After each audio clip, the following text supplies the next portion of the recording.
Locus Podcast. Сайн байцгаана уу эрх мөндөд Globus podcast-ын сонсогч та бүхэндээ энэ өдрийн мэндийг хүргэе. Манай өнөөдрийн дугаарт бид оюун чимэг багшийг урьсан байж байгаа. За манай оюун чимэг багш маань өнөөдөр маш сонирхолтой бас Германд болон ер нь Герман руу ирэх байгаа хүмүүст маш хэрэгтэй мэдээллийг өгөх учраас ингээд та эхнээс нь дуустал нь сонсох юм бол танд хэрэгтэй олон мэдээллүүдийг одоо хүргэх болно гэж их итгэж найдаад ингээд зочноо урьсан байж байгаа. Сайн байна уу оюун чимэг багш? Сайн байна уу. За намайг ярилцлагандаа урьж оролцуулж байгаад биш би маш их талархаж байна. За тэгээд энэ подкастыг сонсдог сонсогчдод бүгдээнд нь энэ өдрийн мэндийг хүргэе. За баярлалаа.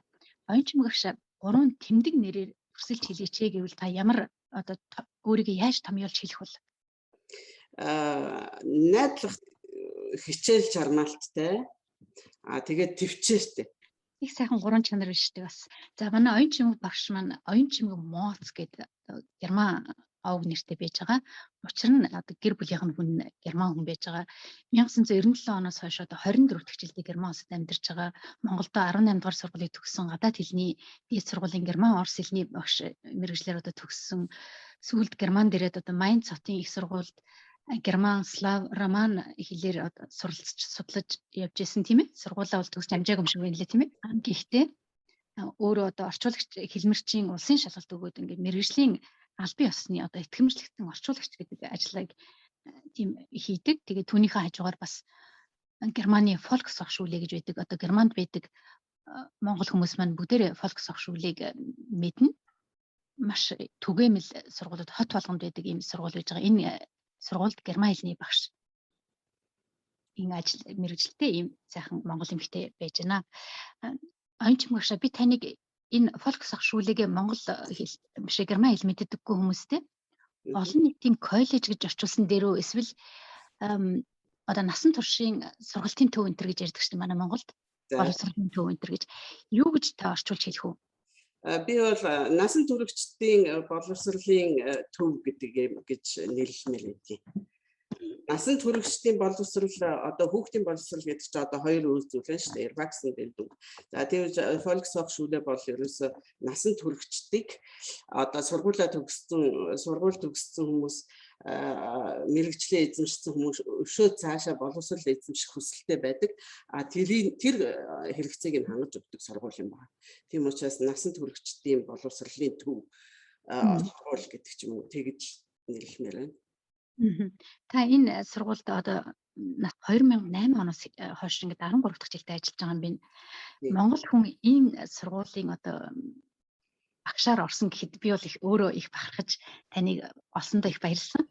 Тэгээ энэ ажилд яаж орсон бол энэ ашгийн бус байгууллага гэж ойлгож олон тийм ээ. Ашгийн бус байгууллага ер нь хүмүүсийн цаашдын боловсрол болох гэрийн эмэгтэйчүүл хүртэлтэй Германд жишээлбэл хоолны курс суй, хилээ сурыг, испани хэл сурыг гэх мэтчлэн маш олон одоо сургалтуудыг танай сургуулиас өгдөг штеп.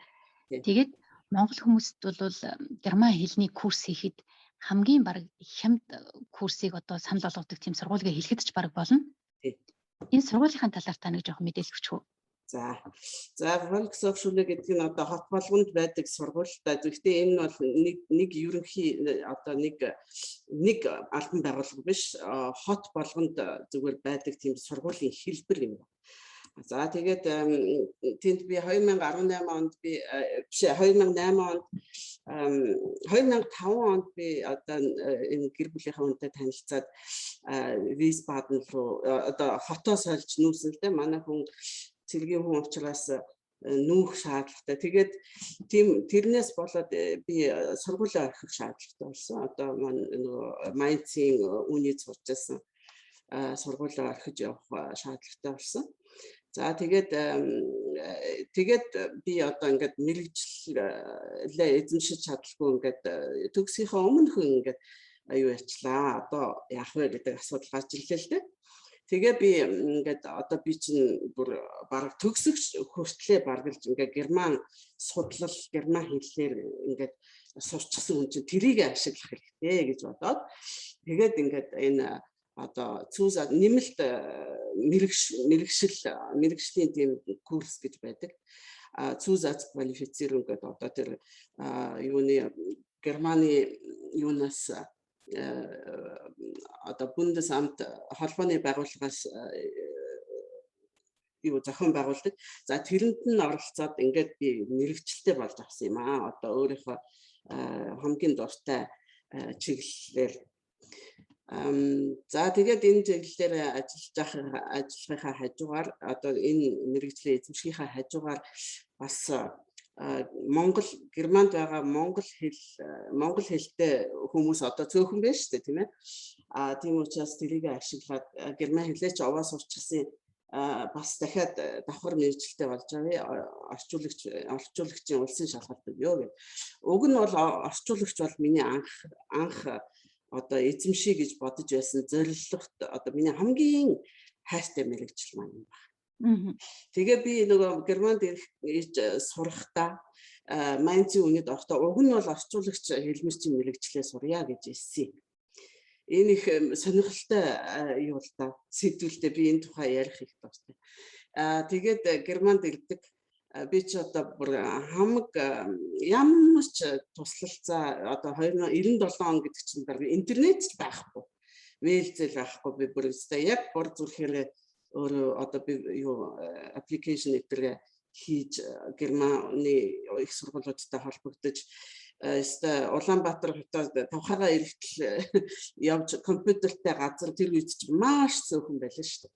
Компьютертэй галбан газруудаар гуйж говчжээж нэг ганц юу бичээд хий, ганц захиа бичээд хий гэж тэгжээд би хамаг нөгөө нэг одоо сургуулийнхаа бичвэрүүдийг үрдүүлж олон сургуульд би Bewerbung-аа явуулсан. Тэ одоо аппликейшнээ явуулж тэгжээж нэг юм бүтсэн л дээ.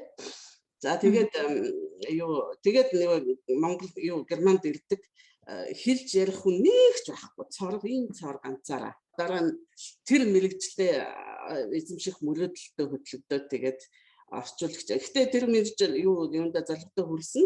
Гэхдээ яг өөр замаар хүрсэн байгаа байхгүй. Нэг тойруу замаар. Тэгээд нөгөө улсын шалгалт шууд өгөөд тэгэл орчуулагч болсон да. Та тэгээд өөрөө бас ингээд юма мдэггүйгээсээ болоод эсвэл таны өмнө ирээд одоо суурьшчихсан танд зөвлөгөө өгчих тийм монгол хүний тусламж авч чадаагүй учраас ингээд нэлийн тойроо замаар цаг алдаж ингээд явсан гэд ярьж байна. Тийм болоод тэрөө ер нь та Монголоос одоо ирээд удаагүй байж байгаа охид залуучуудад эсвэл нь одоо Монгол руугаа Монголоос Германд ирж суралцж байгаа залуу хүмүүст нэлээ их одоо нийгэмшигтэн тусалцаа дэмжлэг үзүүлдэг тийм зөвлөгөө өгдөг юм бэ.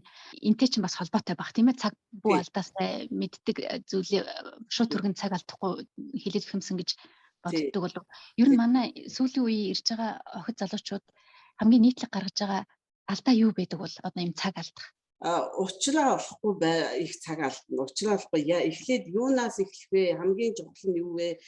Дисталал тий одоо алхмуудынхаа дисталалыг мэдэхгүй тэгээд юу яагаад тэгж их цаг алддаг. Тэгээд ер нь юу бас хөрөнгө мөнгөн дээр их бас их юу юм л да. Бас их одоо юу яа саад балтаа гарна. Дээрээс нь хэл сурахт нь ерөөсө хамгийн чухал нь хэл сурах штэ. Хэлээ ерөөсө эртнээс сурж эхэлж байгаа хэрэгтэй. Тэгээд манай Монголд байгаа хүүхдүүдэд ялангуяа ээж аав нь бас одоо яг ойр дотных нь хүмүүс ингээд зөвлөгөө өгөх хүмүүс их ховор штэ. Ер нь чадах хүмүүс ховор. Тийм учраас нөгөө залуу хүүхдүүд чинь бас өөрсдөө бас шийдэмгий бос тэгээд тийм учраас ер нь эртнээс хэлээ сурж эхлээд шийдвэрүүдээ эртхэн гаргаад шийдэмгий одоо хөдлөх хэрэгтэй гэж л би зөвлөмөр байна да. За баярлалаа. Оюун мөгшө танаас би нэг хувийн чанартай зүйл асуух гэсэн. Хэрвээ та хариулмаар байвал татгалзаж болно.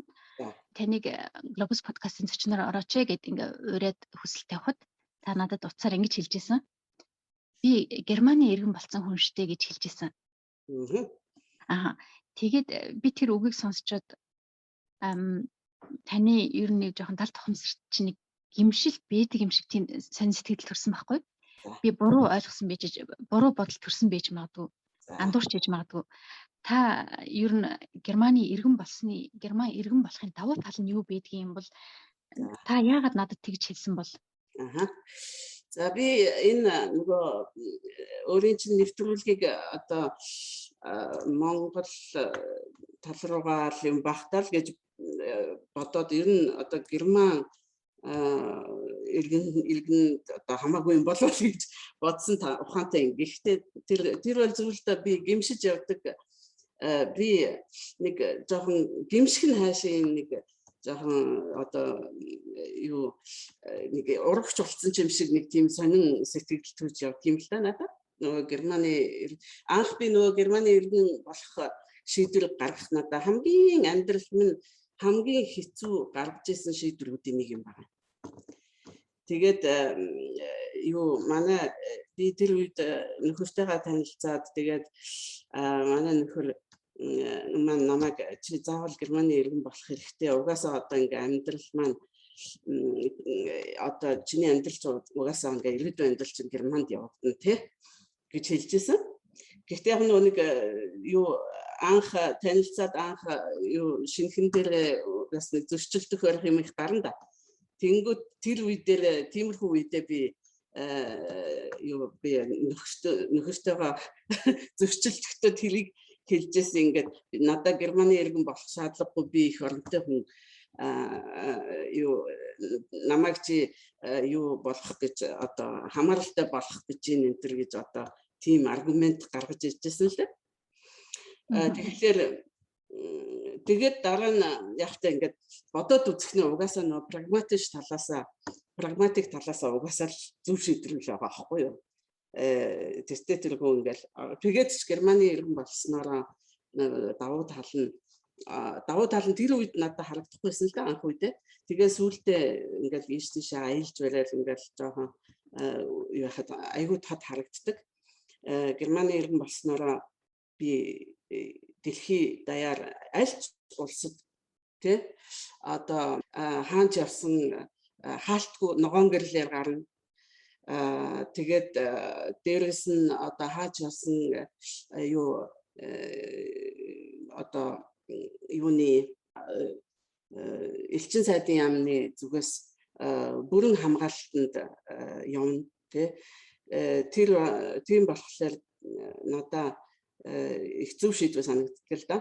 Зүгээр нөгөө юу талаасаа одоо ухамсар талаасаа сэтгэл санаа одоо зүрхний талаасаа болохоор би жоохон зүрхний юутай өвдөлттэй гэдэг юм уу жоохон гимшиж жоохон юу яаж гэдэг.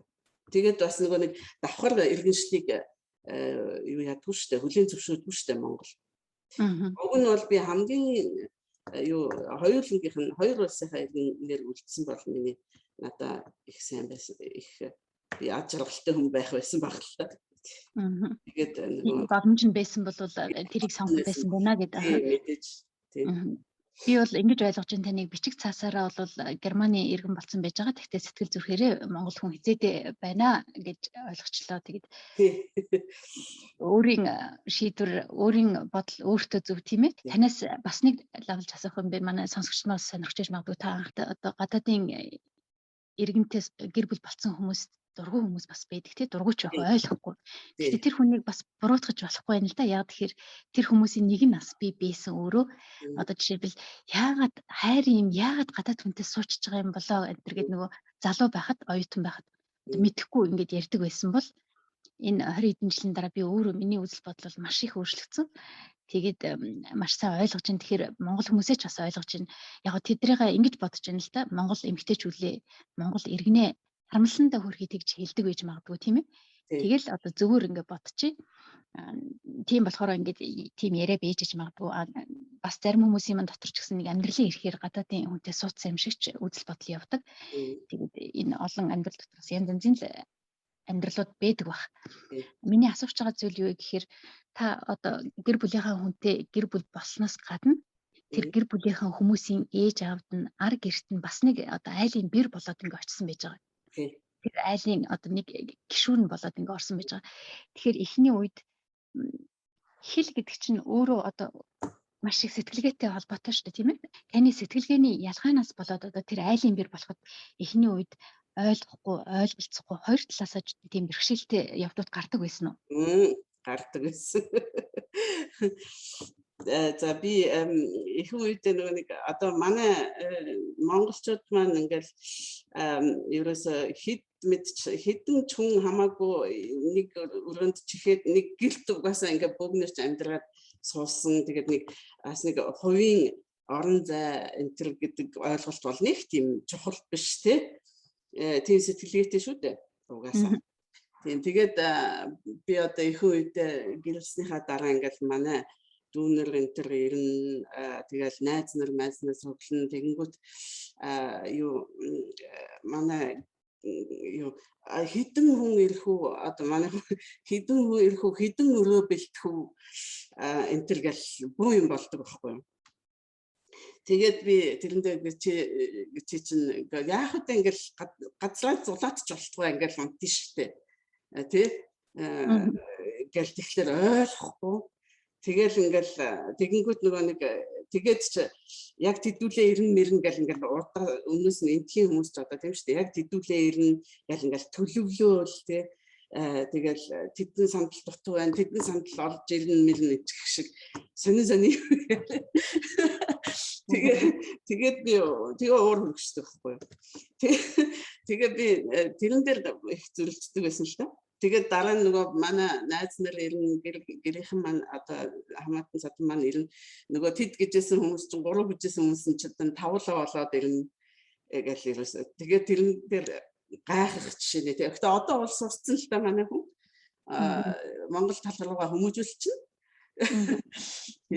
Тэгээд тэр тал дээр их зөрчилтэй байсан. Юун болгоныг ингээд анханаас нь яс тас төлөвлөж ингэж яадаг. Яг та тэр үед энэ хүнийг бас ойлгох гэж оролдож байсан уу? Энэ хүн чинь багаасаа ингээ ямиг төлөвлөөд сурсан. Цуснд нь шингэсэн байж байгаа ямиг бас ингээд хайж чадахгүй шүү дээ, тийм ээ? Тэгэлгүй яг тийм зөрчилдөөн дээр хамгийн гол нь бас сайн ярилцах хэрэгтэй л дээ. Ярилцах хамгийн чухал. Ер нь хүмүүсийн харилцааны бол түлхүүр нь нээлттэй сэтгэлээсээ ярилцах явдал юм байна гэж боддог.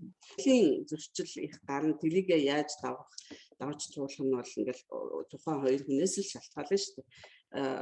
Юу хэр одоо нээлттэй тий бинийгээ хүлийн зөвшөөрөх биенийхээ юуг ялгаа юуг зөвхөн зөвшөөрөх компромисс хийх одоо бие биенийгээ ойртох алхам хийх хоёр талаас тэрнээс л хамаарч байгаа юм л. Манай Монголын бас их түүх биш үү? Монголчууд маань одоо түүхэнд харь хүний нутгийг өөр юм болгож эзэлж суурьшижсэн тийм том түүхтэй. Тэгэхээр бүсгүй хүн угаасаа айлын бэр болоод очдог бас яс жаяг байна гэх мэтчлэн ер нь Германд ирээд ингээ 24 жил болоод гадаад хүнтэй ингээ амьдраад байж хад та яг тэр үед одоо хэцүү байсан боловч өнөөдрийн төвшөнд одоо ирсэн байхад хэр өөрийн юм шиг байж чадчихэв. Яста одоо манай хүний гэр бүлийн хүний гэр бүл бол ерөөсөө л миний гэр бүл гэсэн үг. Айгуу сайхан харьцаатай би анхнаасаа л би одоо эндхийн хүмүүс чинь хадам ээж аваагаа ээж аав гэж хэлдэг шүү дээ. Манай монголчууд бол шууд л ээж аав шүү дээ тий. Би бол шууд л ерөөсөө анхнаасаа ээж аав гэж хэлсэн тэрийгээч би шууд зүтгүүлээд би угаасаа ээж аав гэдгээр л үлдсэн. Хүмүүс бол гайхдгийг. Одоо бол манай хадам ээж аав намайг өөрийнхөө ээж ааваа гэж нэрлэхэд аюу баярлдаг. Тэгээд ерөөсөө хүндрэнгийн хүн бол их гайхдаг. Чи яагаад ээж аав гэж хэлж байгаа юм? Нэлээд л дууддаг шүү дээ энэ төр гэдэг. Би бол хэзээ ч тэгж чадахгүй байгаа хгүй. Яаж ч хичээгээд чадахгүй ерөөсөө ээж аав гэхгүй болохгүй юм чи. Яг л нөгөө нэг Монгол юугаар. Ястан шлагэж чадахгүй явж байгаа. Нөгөө бас нөгөө талын нэг сайхан зүйл нь тэгэхээр эндхийн хадам ээж аауд хүүхдүүдийнхээ амьдрал нэг тэгж айхтар оролцоогүй. Тэр нь бас их амар юм шиг санагддаг надад. Хамаагүй айхтар оролцохгүй тэгэл тэгэл уулзахлаараа сайхан цагийг өнгөрүүлээл би биендээ хал болохгүй тий. Тэгэл сайхан тэрэнд нь би бас тэрийг бас сайн тал нь юм уу гэж боддгийг. Зүйлүүд нь ингээд нийлчихэж байгаа байхгүй. Тэр нь их гоё. Сайн талууд нь Хүүхдийнхээ амьдралд нь орон цагийг их орхидог хүмүүс тийм үү? Өөрсдийнхөө байлгаж чаддаг. Тий, ерөөсөө л одоо юу хүний энэ нийгэмд угаасаа нэг гоё хүний индивидуализмус хүний бие хүний одоо өөрийн чанарыг их тэр эрхчлөлийг нь их олгодог. Угаасаа хүүхдээс нь ахуулаад тэр нь надад маш их таалагддаг энэ нийгэм. Сайхан нэг уншижсэн нэг хүний ном дээрээс хүний амьдралдаа олж авдаг хамгийн эрхэм зүйл нь гэр бүл байдаг юм аа гэд бичсэн байсан. Та энэ хүүхдэд санал нэгтгэв. Хэрвээ нэгтгэхэргүй бол таны ер нь эрхэм зүйл гэж танихаар юу бол? Миний эрхэм зүйл бол ерөөсөө л хувь хүний эрхчлөө. Тэгээд надад чухал эрхэм зүйл бол ерөөсөө л миний бие хүний эрхчлөө. Эрхчлөөтэй л нийгэмд би амьдарч чадна. Тэрнээс нэг ямар нэгэн байдлаар миний индивидуализмыг шахан шахаж одоо хязгаарласан тийм газар бол би үнэхээр амьдарч чадахгүй. За гэр бүлийн талаар дахиад нэг асуулт асуугаад дараа нь таны ажил мэргэжил рүү орё гэж бодлоо. Та нэг охинтой юм байна. Тэгэхээр Герман аавын хүмүүжил Монгол ээжийн хүмүүжлэр өссөн охин байж таараа гэж бодлоо. Монголчууд манаас үр хүүхдээ нэг өөр аргаар хүмүүжүүлдэг, германчууд нэг өөр аргаар хүмүүжүүлдэг. Энэ дээр хүүхдүүд бас заримдаа сэргэлэн юм болохоор хүүхдүүд чинь их актер штэ. За ээжээс алийг асуулж зөвшөөрөх үү, ааваас алийг асуулж зөвшөөрөх үү гэх тэрийг мэдээд нэг юм залжинч гэх юм уу нэг тиймэрхүү байдал анзаарчихсэн үү? Ер нь Герман аав юун дээр их хатуу байх юм, юун дээр зөөлөн байх юм. Монгол ээж бас ямар зүйл дээр нь илүү их хатуу, ямар зүйл дээр нь их зөөлөн тийм байдал гаргадаг бол. За Герман аав бол ерөөсөө ингээл дүрм журм тавина. Ерөөсөө ийм дүрмээр юу одоо гэр бүлийн маань амьдрал явагдана. За чи тэгээд тэр дүрмийг баримтлахгүй бол өөрийн чинь буруу шийтгэгдэнэ. Тэ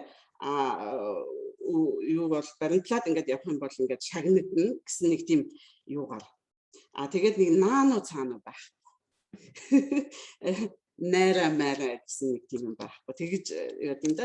За тэгээд хамгийн гол нь юунд их ач холбогдол өгдөг гэхээр Герман хүн одоо маш ийдэг чанарт тий ийдэг хүнтэй хайрцагтай ийдэг хайрцаж чадна тэгж болох уу ингэж болох уу одоо битээ гэдэг үг тий тэрийгэ хэлж гин баярлаа гэж хэлж гин одоо өглөө босоод өглөөний мэнд гэж хэлж гин цайхан хооллоорой гэж хэлж гин ингээд одоо ширээнд сууж байхдаа ингээд гар утсаа халааж харахгүй ингээд байгаа ширээндээ сууж байгаа хүмүүсээ хүндлээд ингээд гар утас муцаа хоол тавиад ингээд хоолундаа идэхдээ ингээд анхаарлаа төвлөрүүлээд хүмүүс рүүгээ анхаарлаа төвлөрүүлээд хүнийг хүндлээд ийм байдалд маш их одоо ач холбогдол өгдөг.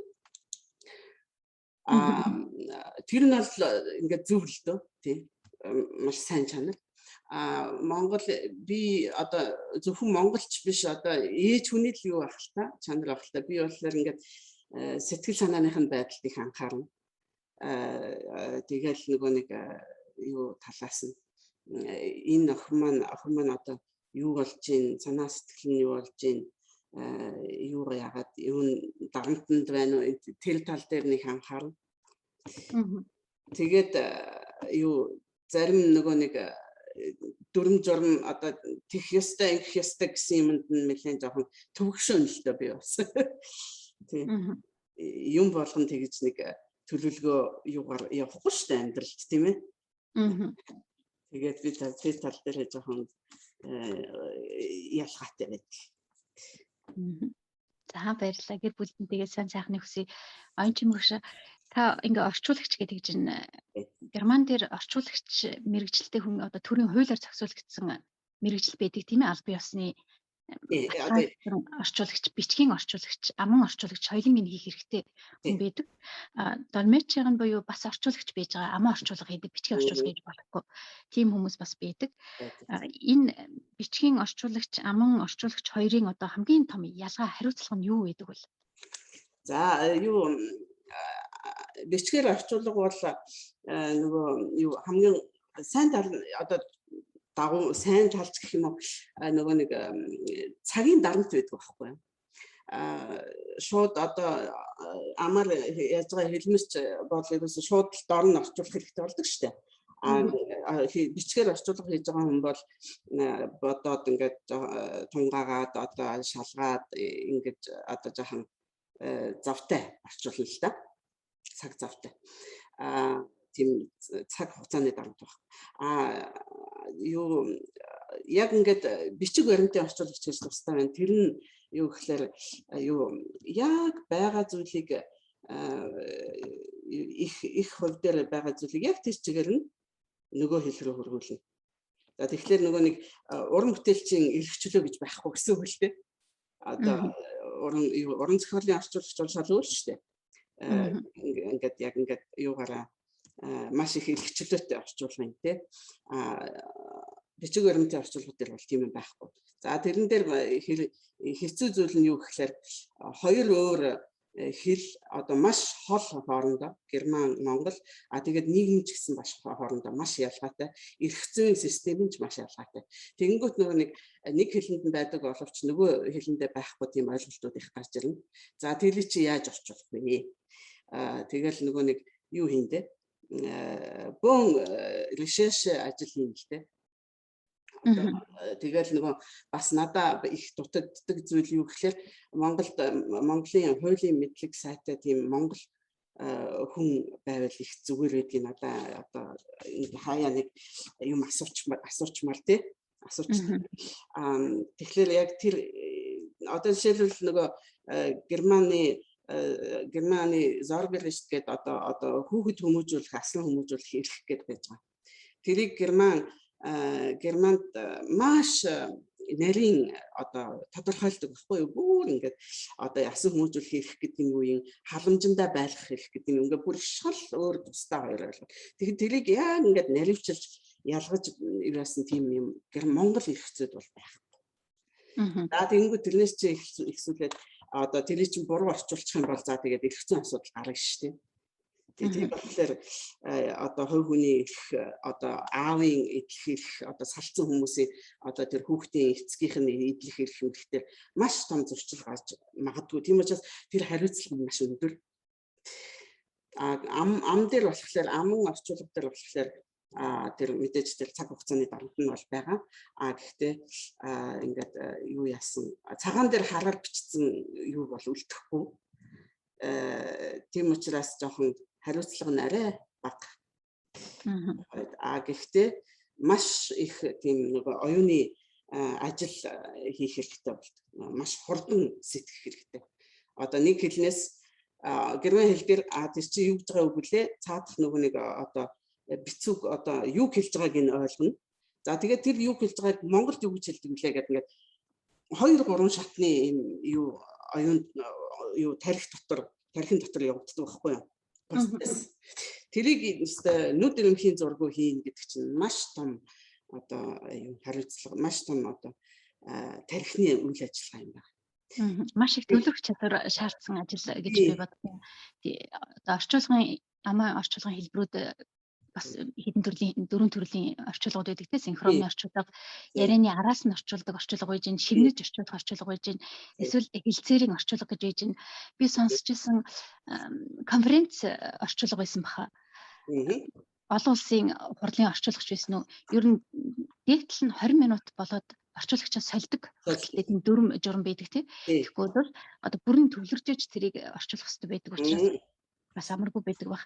Таны хувьд орчуулгын одоо энэ аман орчуулга хийж явж байхад хамгийн ингээд сэтгэлд үлдсэн хамгийн хэцүү мөртлөө хариуцлагатай тийм орчуулгын ямар ажил байв? За тэр бол ястаа миний нөгөө Монголд герман хэлний гадаад хэлний дэд сурч байхдаа би юу одоо тэр үед юу Arte гэдэг одоо энэ Германы нэг телевизэн сувг байдаг. Тий одоо янз бүрийн орнуудаас сайхан мэдээлэл одоо баримт кинонод хийдэг. Тэр сувгаас Монголд ингээд сурвалжлага хийж ижсэн нэг хүмүүстэй одоо нэг багтай орчуулагч хийгээд явсан юм аа. Тэгэхэд бол миний герман хэл үнэхээр муу нөгөө Монголд герман хэл сурна гэдэг чинь ер нь л асуудалтай шүү дээ тий. Угаасаа хэлийг сурах бол тийм орчинд нь очиж ижил стил сурсан гэж хэлэхгүй бол хэлхээс биш тэгж юу тийм амархан зүйл биш. За тэгээд хийгээд тэр л одоо миний хамгийн орчуулга хийсэн хамгийн анхны праксис юм да. Одоо дадлага. За тэгээд орчуулад явсан чинь нөгөө тэр үед чинь гончиг доржгүй юу байсан. Ерөнхий сайд байлуу, ерөнхийлөгч байлуу. Биш ээ, ерөнхий сайд. Тий. За тэгээд гончиг доржгүйтэй тэрмийн хийгээд цаг аваад их тэнгисийн яамд очиж ярилцсан. За тэгээд тэгэхэд бол нэрээ үнэхээр миний би иччиж байсан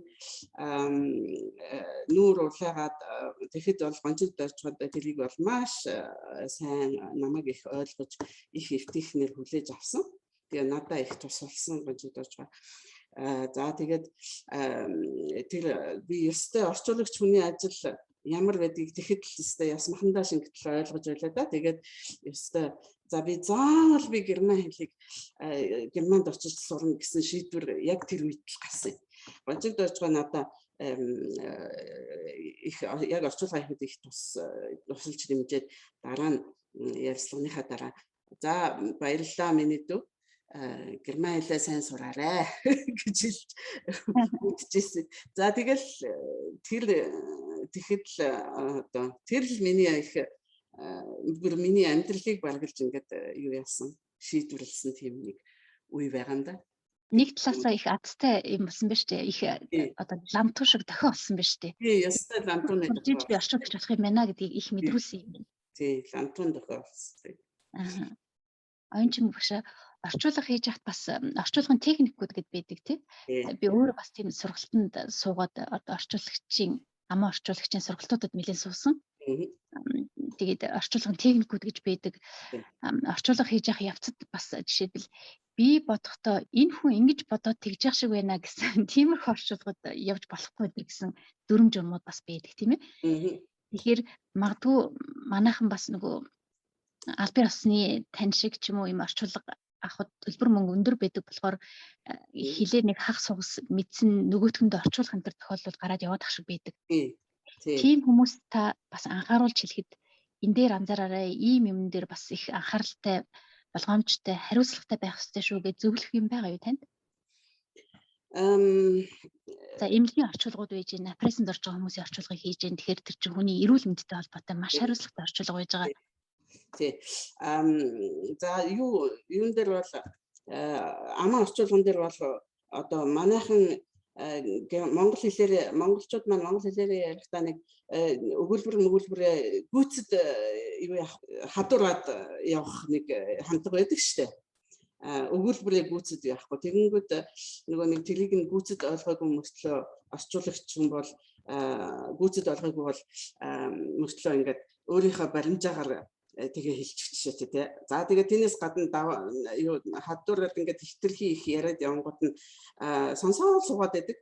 Тэгэнгүүт нөгөө нэг сонссон зүйлээ мартах хандлага байдаг байхгүй юу. Тэгэнгүүт тэр үед яг орчуулагч яах ёстой вэ гэхээр яг өөрийнхөө хэлсэн зүйл болгоныг орчуулах ёстой. Хэлэгдсэн зүйл болгоныг. Хэрвээ мартах хандлагатай байвал яг одоо яг өөрийнхөө орчуулах хэмжээний текстийг сонсоод тэрнийхээ дараа за байж та за хүлээж аваарай би хэлснийг чинь орчуулах юм гэж хэлчихэд тэгээд орчуулчаа тэгээд цаашаа сонсох хэрэгтэй байхгүй юу? Тэгээд тийм учраас одоо тэрийг бол заавал одоо шүүх танхимд бол ерөөсөө тэр бол заавал тэгээд шүүгч хүртэл ингээд өөрөө хитрхи удаан ингээд яриад эхлэнгүүт нь та эхлээд орчуулчих та гэдэг шаардлага тавьдаг. Хэлэгдсэн бүх үг болгоныг орчуулах хэрэгтэй. Тэгэхээр яг тэрэн дээр анхааруулж хэлэх зүйл юу гэхээр хэрвээ дутуу өгүүлбэр юу яагаад ямар нэгэн зүйлийг ойлгоогүй энийг одоо яаж орчуулах вэ гэдгээ идэвхтэй итгэлтэй биш бол заавал юу яаж одоо зогсоож тий асууж наривчилж тодруулах хэрэгтэй. Ярьж байгаа хүндээ бас ингээд тодорхой юу ойлгомжтой ярихыг бас шаардах хэрэгтэй л дээ. Тань дээр ийм тохиолдол гарч ив үү? Одоо Германд бүх юм ном дүрм журмаараа явдаг болохоор ер нь албан байгууллагуудтай, төрийн байгууллагуудтай за шүүх, сургууль цэцэрлэг гэдэг ингээд орчуулга хийх ажлууд их бас таардаг тийм ээ. Энэ газар ингээд орцсон монгол хүмүүс маань ямар нэгэн шийдвэр гаргах төвшөнд хүрэхээрээ өөрөө шийдвэрээ гаргаж чадахгүйгээсээ болоод орчуулагчаас би одоо нэг яах вэ? Би яаж хариулсан дээр юу ч хэлэх үгүй гэд танаас буцаад өөрөө асуулт асуух. Тийм тохиолдлууд гардггүй. Ийм тохиолдол зөндөө гарна.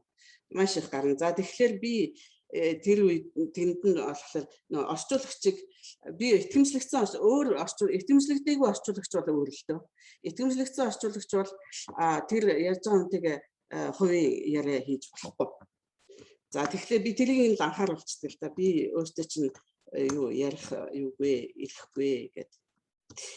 Угаасаа л тийм. Хэрвээ яг хуу жоохон монгол хүн заримдаа би бас нэг туслах те нэг үнэхээр нэг бүр яалтчгүй алдаа гаргах гэдэг хүмүүс жоохон нэг шивнчих тал бий л те. Тэгж болохгүй шүү, ингэж болохгүй шүү энэ гэх те нэг жоохон гэхдээ хамаагүй их юм яс яаж болохгүй л те. Бас монгол хүнийхээ талд тэгэхгүй бол бас нэг мэдсээр бижиж бас нэг хүн чанаргүй болох гэдэг юм тийм ээ. Юм хэлэхгүй болчихоор. Гэхдээ эцсийн бүлэгт хариуцлага гэдэг юмыг тэр орчуулга авч байгаа хүн өөрөө өөрөх учраас танаар юм бас шийдвүүлж болохгүй гэдгийг бас мэдэж орж явах хэрэгтэй баг тийм ээ. Тий. Тэрийг бол угаасаа л өмнөөсөө тодорхой л да. Тэр бол хин ч гэсэн бодоод үзсэн тий. Тодорхой гэхдээ нөгөө нэг манай одоо зарим хүмүүс бол тэрийг ойлгодгүй тий. Тэгээд шийдвэр гаргахтаа үнэхээр бас юутай байдаг л да. Айгүй их юу одоо бэрхшээлтэй байгаа нь харагддаг. Нэг талаасаа бас тэр хүмүүсийн буруутгаж бас болохгүй тэр хүмүүсийн хэлний төвшин хүрэхгүй учраас одоо энэ нийгэмд болж байгаа зүйлүүдийг ойлгоогүй учраас шийдвэр гаргахад нь тэр хүмүүст нь бас хэцүү байдаг л ах л та. За онч магш та одоо ингээд хоёр хэл дээр монгол герман хэл дээр ингээд орчуулах хийгээд ер нь хэлийг нь маш сайн ингээд эзэмссэн хүн бас тэр хэлээрээ сэтгэдэг. Заримдаа герман дээр сэтгэж боддог, заримдаа монгол дээр ингээд сэтгэж боддог. Тэгэхээр та орчуулагч мэргэжилтэй хүний хувьд ер нь энэ хоёр хэлээрээ энэ хоёр чадрыг хоёулангийн сэтгэх чадрыг эзэмсэн байж таараа. Орчуулга хийж байгаа хувьд та хэр хурдан энийг одоо свич нь болж чаддгүй, хэр хурдан сольж сэтгэж чаддгүй толгойдоо. Ихэнхдээ та монголоор сэтгэдэггүй эсвэл германаар сэтгэдэггүй тэгж асууж байгаа. Юу германаар сэтгэдэг байгаамаа ерөөсөө. Тэрээс одоо нөгөө миний одоо 24 жил гэдэг чинь яг миний яг амьдралын яг тал нь германд явцсан байгаа байхгүй юу? Германы гэмт тэгэнгүүт нөгөө за тэгээд тэр тал тусмаа миний яг нөгөө нэг хувь хүний хүн болон төлөвшөх яг нөгөө идэл залуу нас маань тий яг ингээд юу суух ухаан суух яг тэр үе маань Монгол юу Германд явагдсан байна. Тэгэхээр миний оюун санаа бодох арга тий тэр маань ерөөсө герман аргаар л явсан байгаа байхгүй. Тэгэхээр хамгийн түрүүнд эхлээд германаар явагддаг миний бодол. Тэгэхээр тий герман дээр сэтгэдэг гэсэн. Тий герман. Оюунчмагш одоо сүүлийн үед хиймэл оюун ухааны тусламжтайгаар өөрөө за жишээлбэл би Итали хэл мэдэхгүй байжээж Итали хүнтэй одоо бүрэн дүүрэн одоо бичлэх боломжтой болоод байгаа тийм ээ. Янз бүрийн орчуулагч одоо машинууд үйж байна. Манай монгол хэлний хувьд бол жоохон дутагдaltaй орчуулдаг учраас тэр машинаар орчуулж хэцүү. Буруу энэ төр бичигдээд орчуулгадад хаяа явчихад идэв шүү дээ. Англи герман хэлний хувьд ч юм уу ер нь бол гайгүй орчуулцдаг байх гэж би бодож байна. Тэгэхээр хэл мэдэхгүй ч гэсэндээ ингээд хоёр орны хүн одоо хоёр өөр хэл дээр ойлголцоод ингээд ярилцах тийм боломжууд гарч ирж байна тийм ээ. Тэгэхээр таны одоо бичгийн орчуулгын чинь хувьд энэ хөгжил ямар шатанд явж байгаа бол ирээдүйн яаж харагдах вэ? Юу одоо энэ англи хэл герман одоо энэ германд тий одоо англи хэлний орчуулагч ч юм уу эсвэл итали хэлний испани хэлний орчуулагч юу хэрэгжилж байгаа одоо тийм машин одоо дигитал орчуулах тийм хэрэгсэл хэрэгжилж байгаа. Монгол хэлэнд бол тийм хэрэгсэл байхгүй л дээ. Гэхдээ Google Übersetzer Google-ийн орчуулагч энэ төр гэдээ байгаа л тийм ээ. Гэхдээ тэр машинууд бол хизээч юуг одоо юуны өнгө аяс те одоо нэг сул үг мөгнүүдээр илэрхийлсэн эсвэл нөгөө өгүүлбэрүүдийн хоорондын харьцаа одоо энэ нь шалтгаан энэ нь үр дагавар гэдэг ч юм уу те эсвэл энэ зорилго нь энэ нь одоо үндслэл нь гэдэг ч юм уу тэр юунуудыг хизээж орчуулж гаргаж чадахгүй хүн шиг. Тэгээ хүний оюун санаас. Тийм учраас тиймэрхүү нарийн зүйлүүдийг гаргаж чадахгүй тэгээд ч дээрээс нь тэр байтугай зүгээр зарим өгнүүдийг хүртэл юу зөв оновчтой орчуулж чадахгүй шүү дээ машин бол.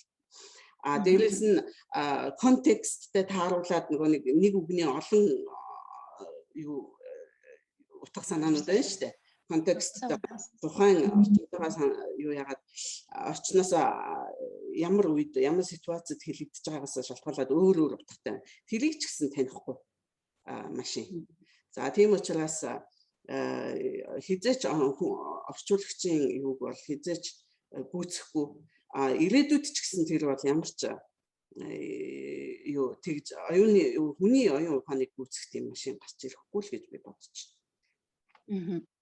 Би бас нэг уншижсэн 2018 онд Microsoft одоо судалгаа хөгжүүлэлтийн албанаас нь хиймэл оюун ухааны тусламжтайгаар манайх хятад хэллээс англи хэл хэлнээс хятад хэл рүү одоо мэргэжлийн орчуулагч шиг тийм орчуулга хийдэг болсон байна гэж зарлж ирсэн тийм ээ.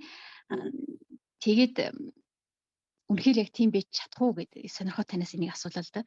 Ер нь таны хувьд дотроо бодож явдаг Монгол хүний ямар сайхан чанар та одоо хаанч байхгүй Монгол хүнд л байдаг да гэсэн нэг сайхан чанар 24 жил гадаад амьдарч хат герман хүмүүсээс олж харсан энэ их сайхан чанар шүү. Би энийг одоо сурч эзэмшихийг боддог ч юм уу эсвэл би өөрөө энийг суулгасан байгаа суулгахыг хичээдэг ч юм уу тийм нэг чанар хэлээч гэвэл та юу хэлэх вэ? За Монгол хүнээс нь эхлэе. Монгол хүний нэг сайхан чанар нь зочлонтой чанар ингээд зочин ороод ирэхэд ерөөсөн хамаг юма бариад гүйдэг одоо асуухгүйгээр хамаг эдээ таваг цай яадаг хүнийг нэг аягны амсрал зурхгүйгээр гаргачихвээ гэж хичээдэг тийм ээ. Тийм сайхан чанар нь надад их таалагддаг. Тэргээрээ би бас бахархдаг, тэрийгээ би орхихгүй юмсан гэж би хичээж явдаг. Бас нэг сайхан чанар нь юу гэхээр маш нөгөө дасан зохицох маш өндөр чадвартай. Ямар ч байдалд нөгөө нэг монголчлох гэдэг ч юм уу тий. Ерөөсөө юмны нэг арга эвийг олоод нэг ийм хоёр чанарыг би үнэлдэг. За тэгээд герман хүн тал дээр болохоор хамгийн их хүндэлж явдаг зүйл гэхээр маш тийм үнэнч тэгээд найдлагатай. Ямар ч үед хэлсэн үгэнд нь найдаж болно. Тэр чанар надад маш их таалагддаг. Би өөртөө суулгасан. Өөртөө маш өндөр хэмжээгээр суулгасан. Одоо герман хүн за би тэдэн цагаас ирнэ гэж хэлсэн бол тэдэн цагтаа хүрээд ирнэ. Тэдэн замдаа явж байгаад нэг ямар нэгэн юм гарах юм бол шууд уцтаад инглиш шүү тэглээ шүү би хожигдох нь шүү инглиш шүү гэдэг ингээд хэлдэг. Тэрэнд нь ч би одоо итгэлтэй байж чаддаг те одоо цаадах хүн итгэлтэй байж чаддаг юм бол хэлнэ. Намайг ингээд одоо боргоны доор шүхэргүй гэдэг нэг одоо германы хэл зүг байдаг. Тэгж хизээч намайг орохгүй гэдэгт ингээд найдаж болох тийм. Тэр найдвартай чанар нь үнэхээр сайхан. Тий. Хуурамч нэг тийм хүнийг хуурах гэсэн тийм юу байхгүй. Өстой сайхан чанар. За баярлалаа. Би нэг герман үнтэй ярьж байхад асууж байсан л да. Манай монголчууд их би биндээ урмын үг хайрладаг, эсвэл магтдаг. Заримдаа хэтрүүлж магтах чинь тэр тохиолдол гардаг штеп. Чи мундаг шүү, ёстой чи мундаг. Эсвэл хайртай шүү гэж зөндөө хүмүүст хайртай шүү гэд нэг талаасаа сайхан чанар ахaltaй илгэмсүү дотн сайхан хэлий гэсэн одоо сайхан үгнүүдээ ингээд маш сайхнаар магтаад ингээ хэлдэг. Нөгөө талаасаа хитрхи их одоо ингээд хүнийг магтаж одоо хүнд хитрхи их сайхан үг хэлсэн чинь нөгөө сайхан үгийг чинь авсан хүн түн шиг нь байж чадахгүйгээсээ болоод жоохон ингээд нөгөө хүнийг сэтгэлийн дундуур болгонгууд батад муулах тохиолдол гараад ирдэг санагддаг. Тэгэхээр Германд байгаа хүмүүс би тэгээ тэр германтэй ярилцж байхад германчууд ингээд энийгээ ингээд магтаад чи мундаг шүү, би чам тайртай шүү, хайртай шүү найз минь гэдэг юм уу. Тийм одоо үг хэлэх нь бага. Тэгээд яагаад германчууд ийм үгэнд харам байдаг вэ гэд би асуугаад ярьсан байхгүй харам юм шиг юм. Манай монголчууд бол их сайхан хэлий гэсэн юм шууд ингээд хэлждэг. Тэгээд тэрхэн бас хэлжсэн. Бид нар хэлсэн үгнийхээ арталд эзэн болохын тулд тэр үгийг хурдан хэлдэггүй. Тэрийг тэр хугацааны явцад үнэхээр энэ хүн тийм хүн үү гэдгийг мэдсэн тохиолдолд бол хэлдэг. Гэтэл өмнө нь ингээд сайн таниагүй ээж тийм үгнүүдийг ингээд хэлждэг. Гэтэл тэр үгний эзэн би дараа нь биш болчих учраас болгоомжлоод тэрийг хэлдэг гэлжсэн. Тал ажиглагддгүй танд? Надаа тэр үнэхээр ажиглагддаг. Монголчууд маань угаасаа түүхээсээ тий угаасаа түүхэндээ тэгж хэлдэг улс ард түмэн биш шүү дээ. Гэр бүл дотроо хүртэл хүүхдээ үнсгтэй хүртэл шалшуул гэж үнсдэггүй духан дээр нь үнэрлчаал яадаг тийм ээ хайрын дотроо хаална гадна тийм хүмүүс шүү дээ.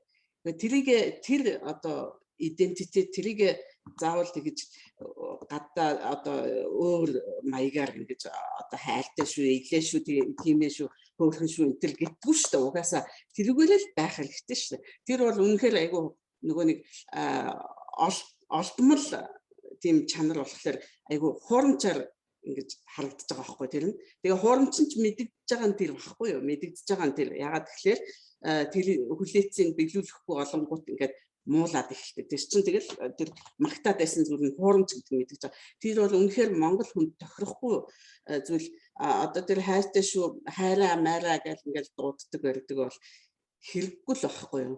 Тэ? Монгол хүн тийм биш. Угаасаа монгол хүнд тэр зохихгүй байгаа байхгүй. Манай гэр бүл дотор хинч бид нар хайртай шүү гэж биллав их захта байтугай ээж авдаа хүртэл би танд хайртай гэж хэлж чад. Одоо хүртэл миний амнаас гардгүй. Чаддгүй угаасаа хайраа би хийж байгаа зүйл үйлдэлээр л үзүүлж явах ёстой гэсэн тийм ойлголттой байдаг л та. Тий. Тэгээд тэрийг бол тэр бол яг герман хүн тэгж хэлсэн. Тэрнтэй бол би үнэхээр санал нэгтэй байна. Герман хүн би өстө чамд сайн одоо иш маг диш би хайртай ч гэж хэлдэг шүү дээ. Би чамд дуртай гэж хэлдэг. Хайртай гэдэг үгийг бол яг ингээд хосууд ингээд хайртай хүндэл хэлнэ хүмүүс. Гэр бүлийн хүмүүстэй. Чамд дуртай гэдэг чинь одоо үнэхээр нэлээд юм болж ич тийм юм хэлнэ үү? Тэр өнгөн сэтгэлээсээ гарна. Хэлэхдээ тэгж хурамчаар хэлэхгүй сэтгэлээсээ гарна. Тий. Тэгэхээр тэр бас тэр герман хүний бас тэр миний түрүүний хэлдэг тэр нэг сайхан найдвартай үгэн даацтай хэлсэн үгэн даацтай цаана юмтай цаана одоо жинтэй тэр чанарт нь бас багтж байгаа юм л да энэ чанар. Танаас бас нэг юм сонирхоод асууя. Манай сонсогчдод маань сонирхолтой бийж магадгүй. Германд орчин үеийн монголчууд маань яаж гэр бүл болдгийг би мэдэхгүй байна. Германд бас герман хүнтэй гэр бүл болоход зөвхөн гадны хүнтэйс гэр бүл болоход ч биш. Герман хоёр хүн гэр бүл болоход ч гэсэн зарим гэр бүлийн дотор одоо гэрэлтийг зохицуулах гэрээ гэж байдаг. Тэгээ гэрлэхээс өмнө одоо гэрийн гар үсэг зураад за би нэг жишээ аваад ярихад миний нэг танил одоо герман хүнтэй гэр бүл болоход тийм гэрээн дээр одоо гар үсэг зурах шаардлага гарсан. Тэгээ нөгөө танил охин минь уйлаад энэ хүн надад одоо итгэхгүй учраас итгэхгүй одоо ингээ гэрэлтийн бүр зохицуулах тийм хуулийн дээр хүртэл одоо гэрээн дээр гар үсэг зурулж ийна намайг эд материалыг аваад алга болно гэж бодож байгаа юм болов уу гэдэг одоо бүрэн ойлгож чадахгүй тийм тохиолдол гарч ирсэн. Энийг манай сонсогчдод юу гэж тайлбарлах вэ? Энэ ямар учиртай гэрээ байдгийг юм бол одоо хоёр гэр бүл болж байгаа хоёр хүн одоо өмнө нь энэ нь бол ялангуяа өмнө нь гэр бүлтэй байсан тийм хүмүүстээр одоо юу гарч ирнэ л дээ энэ асуудал тий одоо манай нөхөр бүтээ шиг хоёулаа шалган буяа ганцлаад суусан хүмүүст л шаардлага болоо. Тэгэхээр хөрөнгө мөнгөний асуудал их тий. За тэгээд цаана нь бас нэг юу ах эгч нар олонтой ах эгч ахын дүүс олонтой хүмүүстэй чинь одоо аав ээжийнх нь одоо хадам талынх нь аав ээжийнх нь хөрөнгө их одоо тийм хүмүүс зөндөө байна штэ. Тэгэнгүүт одоо Монголоос одоо ихэнхдээ л одоо Герман Монгол гэр бүлүүд ихэнхдээ эмэгтэй нь Монгол. Тэ угаасаа л тийм штэ. Тэ тэрийг бол нуугаад авах юм байхгүй. Тэгээд тэд нар маань тийм нэг хөдөлшгүй хөрөнгө гэдэг ч юм уу нэг тийм аваалсан уул шиг аваалсан хөрөнгөгүй хүмүүс байгаа шүү дээ мэдээж. Тэгээд тэр хөрөнгө мөнгөний асуудлыг шийдэхэд тэр гэрээ маш чухал л да. Нэгдүгээр, хоёрдугаарт би бас тэр гэрээ хийж байгаа хүмүүсийг би бас сайн ойлгож байна л да герман хүмүүсийг. Тэр чинь цаана нь одоо тэр хөрөнгийг нь хуваалцах юу мó ахын дүүс юу юм байна. Тэдгээр нь бас нөгөө шаардлага гаргаж байгаа шүү дээ. За тэгээд дээрэс нь өөрийнх нь нөгөө төрүүчийн юунаас төрүүчийн гэр бүлээс үлдсэн хүүхдүүд гэж байна. Тэднэрийгээ бас юу яахын тулд тэр гэрээг хийж байгаа. Тэр хүмүүс тэр гэрэгээ бас ойлгох хэрэгтэй. Юу гэхдээ тэр гэрээг бас гэрэнд юу ч бас оруулж болно. Жишээлбэл одоо алдартай хүмүүс одоо жишээлбэл Майкл Дуглас, Сита Джонс гэдэг ингээ хоёр нэг сайхан жүжигчин байгаа шүү дээ Голливуудын тий. Тэр хоёр бол одоо юунда гэрээ хийгээд бүх юмаа гэрээгээр зохицуулаад суусан хүмүүс байгаа. Одоо өстой хичнээн жил сайхан амьдарч сайхан хань гэр бүл болоод амьдарч чинь хичнээн насны зөрүүтэй мөртлөө хичнээн бие биедээ хайртай өвчин зовлонд яаж бие биенийг юу яаж өвчин зовлонтой үед нь тэмцэж дэмжиж ингэж явж байна. Тэрнээс л харахад гэрээ гэдэг чинь зүгээр л цаасан дээр бичигдсэн зүйл тэрнтэй одоо зүрх сэтгэлийнхаа зүйлийг тэр гэрээний тэр юутай холиод авах шаардлага байхгүй. Тэр бол тусдаа асуудал. За баярлалаа. Нэг ийм үг байдаг. Хүн ер нь өөртөө дутагдаад байгаа зүйлийн талаар хэтэрхий их бодож байгаахын хооронд өөртөө байгаа зүйлийн талаар бодоо гэдэг үг байдаг. Манай монголчууд ер нь байгаа юмдаа баярлж талархаж амьдардаг арт түмэн. Одоо хөдөөний хүмүүс маань байгаа зүйлдээ баяртай илүү юм шаарддаггүй тий. Ер нь эрт дээрийн хүмүүс тийм байсан. Одооны хүмүүс маань бас тийм болоо ер нь монгол хүн байгаа юмдаа баярлж чаддаг арт түмэн шүү дээ. Энэ дээр та ямар бодолтой явдаг бол? Би өөрөө бол үнэхээр намайг бурхан гэж байдаг бол үнэхээр намайг харж үздэг, үнэхээр харж үзэж байна да гэж би баярлж явдаг бүр амьдралынхаа турш. Би маш их азтай хүн намайг тэгээд би Монголд байсан ч гэсэн Монголд яагаад яасан ч гэсэн би өөрийгөө бас л азтай хүн гэж бодож явах байх л та. Тэгэхээр юу монголчуудын маань тэр байгаадаа сэтгэл хангалуун байдаг бол би тэрийг зөв л гэж боддог. Ер нь одоо нэг сүүлийн үед нэг монголчууд маань одоо Улаанбаатарт явагдаж байгаа тэр хөгжилч гэсэн бас нэг тийшээ санагдаад байдгийг. Ер нь нүүдэлчин соёл иргэншил нүүдэлчин ард түмэн гэдэг чинь тэр нүүдэлчнэр л сайхан байхгүй юу? Германд нэг ийм үг байдаг те. Jeder ist seines Glücks Schmied гэдэг үг байдаг те. Монгол дээр орчуулах юм бол за орчуулагч хүнд би орчуулж өгöd яг та манай сонсогчдод орчуулад өгөөч. Jeder ist seines Glücks Schmied. За ажил хийсэн хүн ам тосд нь л их байх та. Монгол дээр бараг л тийх бах те. Нөгөө талаасаа эсвэл бас ингэж болох юм. Яаж явах нь ер нь өөрийнхөө амьдралыг яаж урлах нь тэр хүний гарт байгаа ч гэж хэлдэг юм уу тийм ээ. Тэгэхээр Энэ хүүхдэд та санал нэгдгүү бидний одоо гадаад яаж явж байгаа маань сайн явж гэнэ үү, саар явж гэнэ үү? Энэний их хувь нь бидний өөрсний мань зүтгэлд байдаг уу? Эсвэл энэ аз таарсан хэрэг юм уу? Аз таарсан хэрэг биш.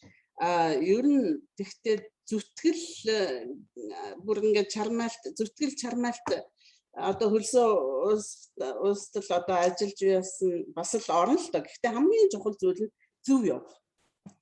Зөв замаар явах хэрэгтэй. Зөвл явах хэрэгтэй.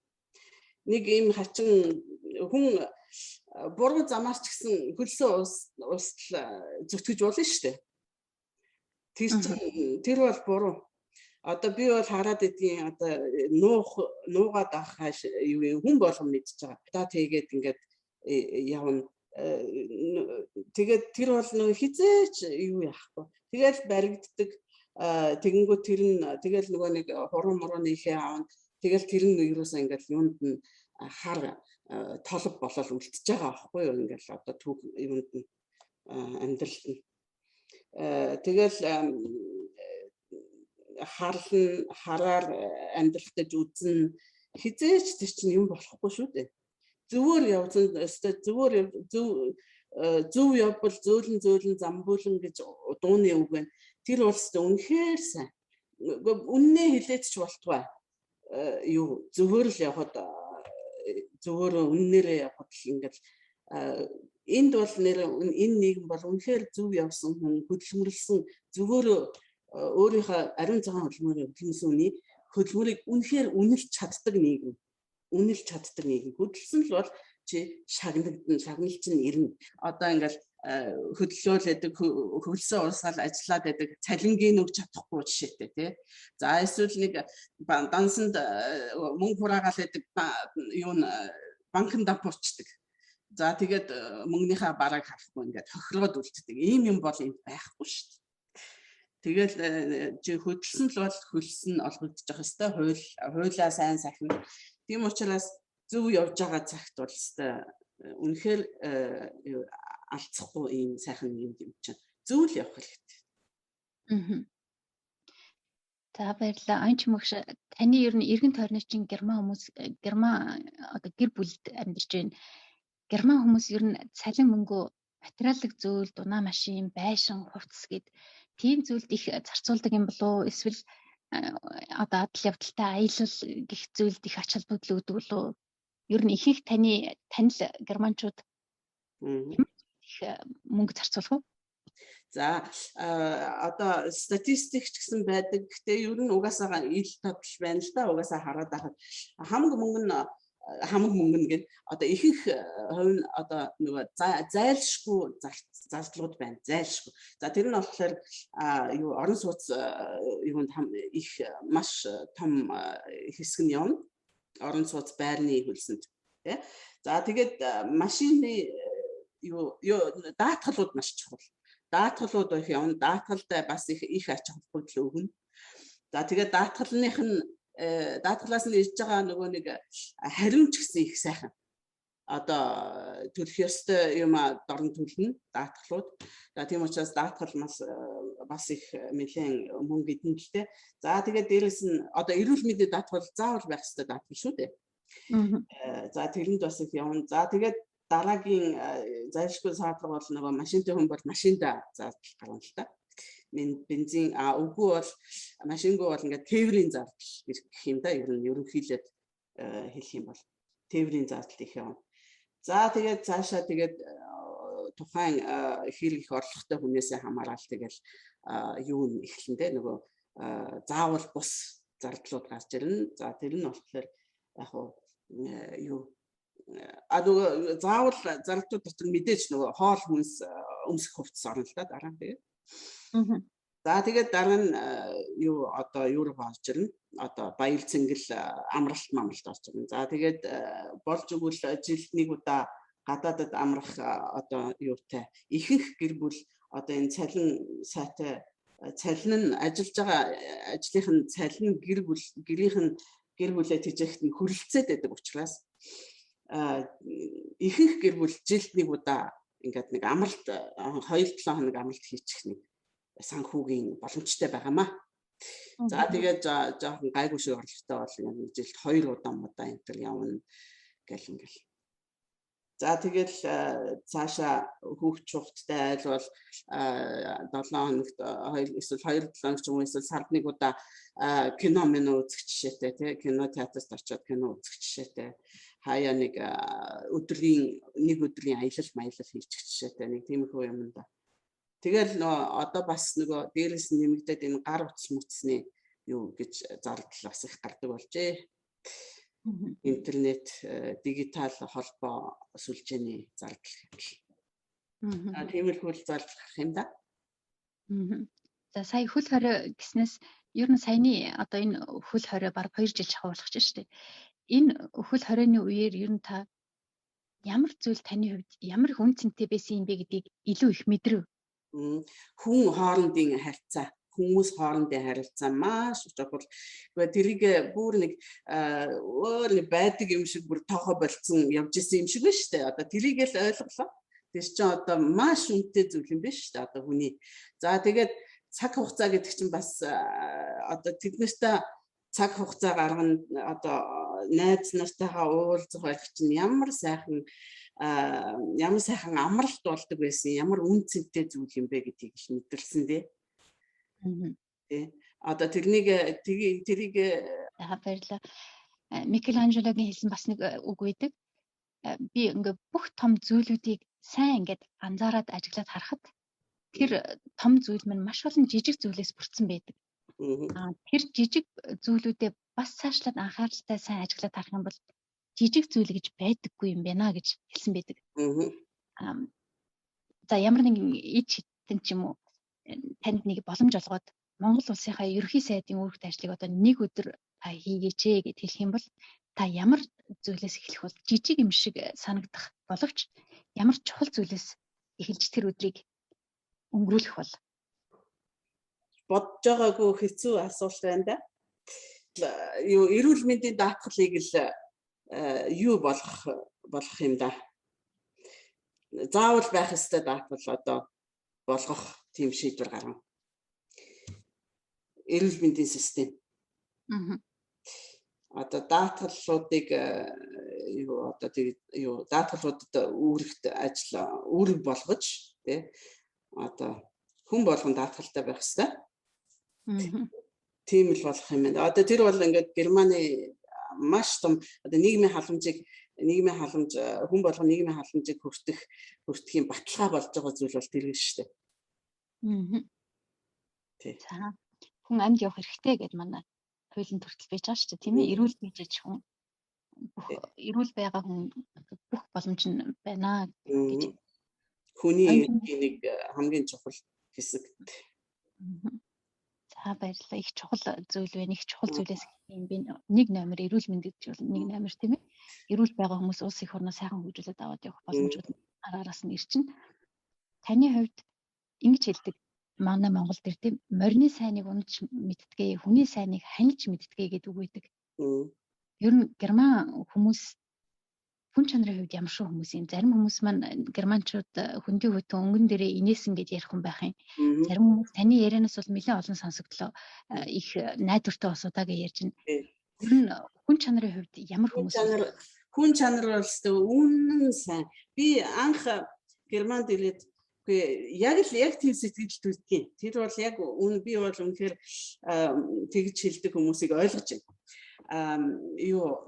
Би ингээл анх ирсэн жилээ ингээл нөгөө ойр ганцаараа тэгэл хүний туслалцаа маш их хэрэгтэй байсан надад. Тэгэл ингээл хүн надад туслах хүн ингээл хүний царай руу хүмүүсийн царай руу хараад гудамжаар явж байгаа төсөл ингээд хүмүүсийг ингээд шинжил яг гэхдээ бас ингээд шинэ газар ирсэн болохоор мэдээж ингээд юу сониуч байгаа юм л да.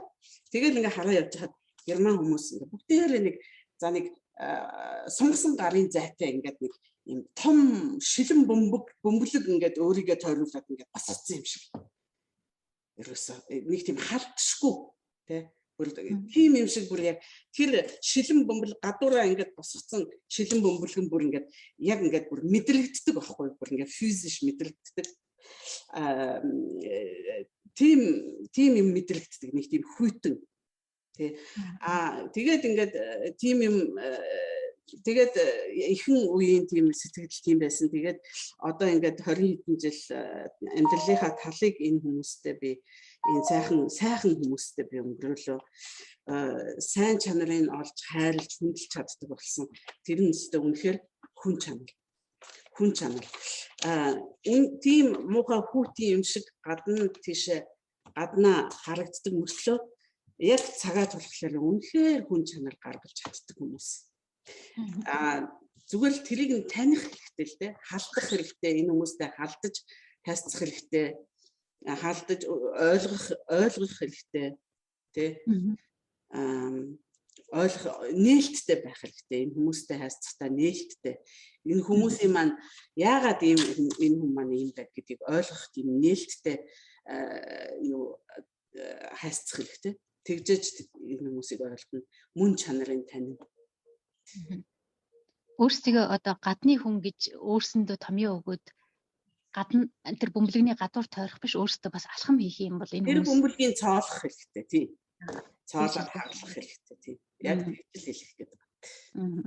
Оюун чимэгч таны хувьд амьдралын сайн туршлага боловсрал хоёрын аль нь илүү чухал юм бол? Туршлага хамаагүй илүү. Туршлага, амьдралын туршлага бол ямар ч сургууль суугаад сургуулийн сандлыг илээгээд яасны олж авсан боловсрал хичнээн ном уншаад олж авсан боловсрал юуг амьдралд олсон мэрэгшил дадлыг орлож чадахгүй.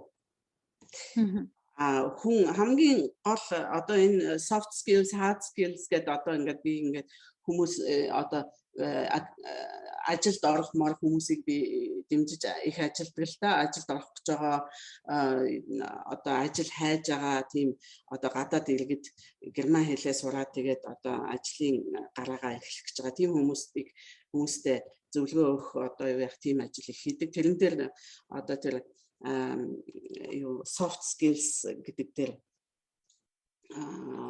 hard skills гэдэг дээр одоо тэр хүнтэй харьцах одоо коммуникац фиш гэдэг хүнтэй харьцаа одоо даргатайгаа би яаж харьцах вэ? Хүний аргыг яаж олох вэ гэдэг чинь бас их чухал шүү дээ. Тэр чинь баг бүр хүүхэд байхаас хөвшиж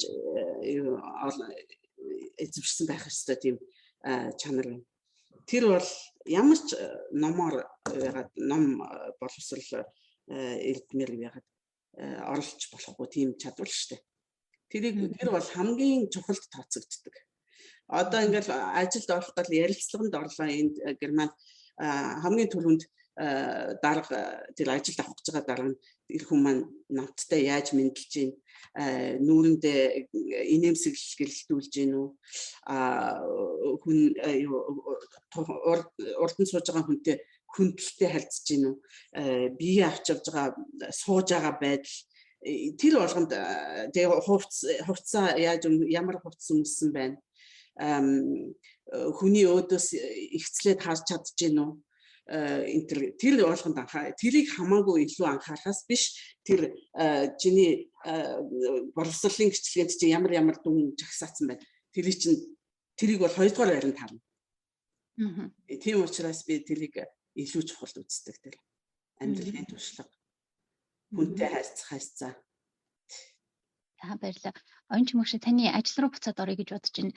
Та фолксхошуле буюу одоо насан туршийн боловсролын төв дээр багш мэргэжилтийн хүний хувьд зөвхөн Монгол биш олон орны хүмүүс ирж суралцдаг. Бас герман хүмүүс ч өөрсдөө суралцдаг. Тэгэхээр та өөрөө одоо гаднаас ирсэн хүн учраас хүүхэд нас чинь Монголдо өсч төрсэн Монгол ахуйгаараа өсч хөгжсөн хүн байж байгаа учраас гадны хүмүүсийг гадны оюутан сурагчдыгаа илүү их ойлгодог юм шиг тийм сэтгэл төрдөг үү? Тэр бол ерөөсөө тийм баталгаатай. Тэрийг бол би 100% дэмжинэ. Би герман хэл заадаг, гадаадаас ирсэн, гадаадаас дөрвж ирсэн, янз бүрийн зорилгоор ирсэн хүмүүст герман хэлийг зааж өгдөг.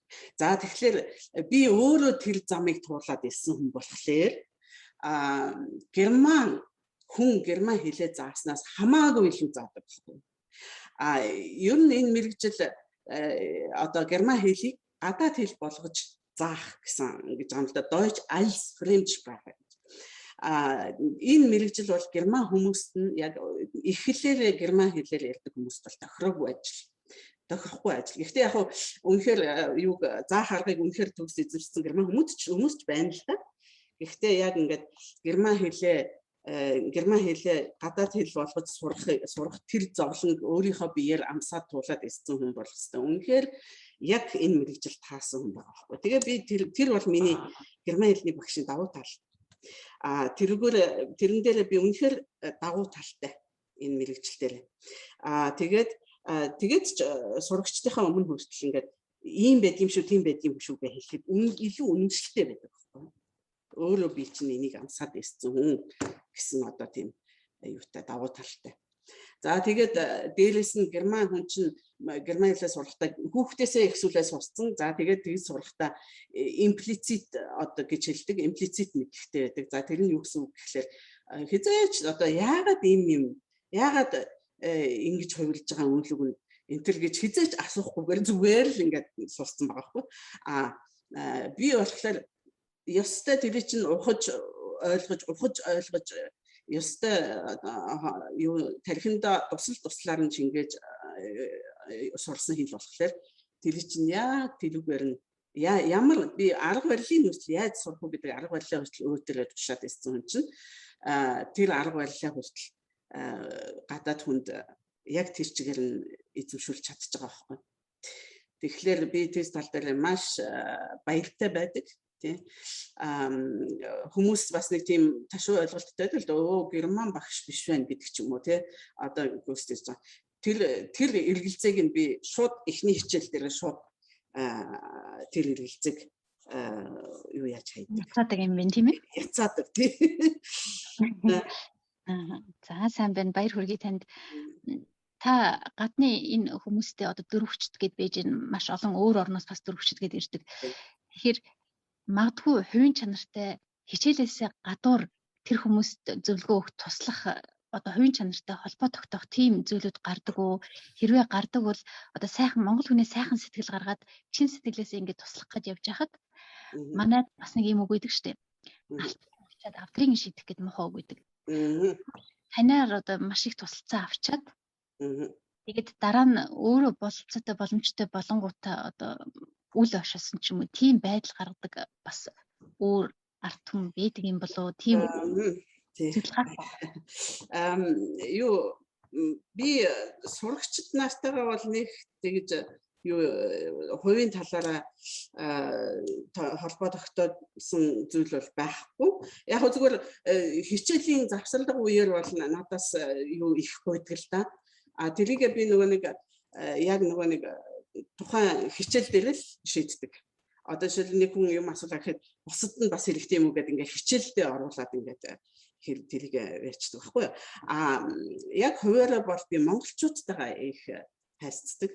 Монгол залуу хүүхдүүд маш их одоо энд ирээд одоо жишээлбэл оперээр ирээд одоо айлын хүүхэд харгаад хэл сурах зорилгоор ирээд дараа нь нөгөө нэг авус бэлдэн одоо мэргэжлийн сургалтанд орох гэсэн зорилготой хүүхдүүд зөндөө байна. За тэгээд эдгээр чинь нөгөө нэг хөл алдна, яах ийхээ мэдэхгүй юм тийм хүмүүсийг олоод нэг юу ачих юмсан нэг заагаад өгчих юмсан ингээсээ тэгээсээ гэд надад их бодол байдаг л да.